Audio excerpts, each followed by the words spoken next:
Herkese salam.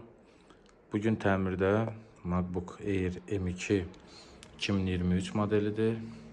A2941 modeli və kompüter ümumiyyətcə start almır problemi ilə gəlib. Sözün açığı burada hansısa bir diaqnostikaya çox ehtiyac olmadı. Burada qoruyucu bir dəmir var. Dəmiri çıxaranda Type-C kontrollerin görürsünüz ortası necə şişib. Type-C port kontrollerin bu vəziyyətə qaldığını gördüm.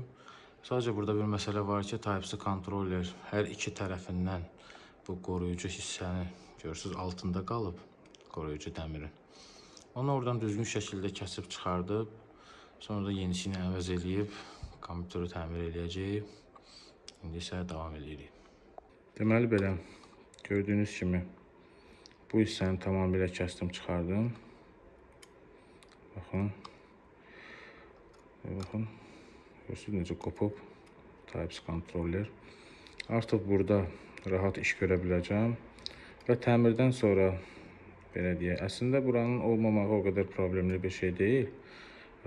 Çünki bu həm kənar hissədə, həm də hər tərəfdən burada bu qoruyucu belə deyək, dəmir bağlanır.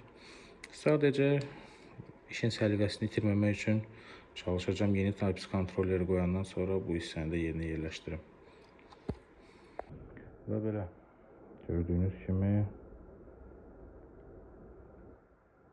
partlamış kontroller budur. Yeni kontrolleri qoydum. İkinci hissəsini yerinə taxdım. İndi kompüteri yığaq və yoxlayaq nəticəni.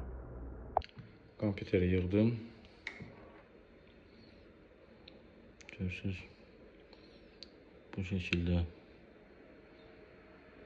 geri yerinə yığılıb. İndi isə keçək yoxlamağa.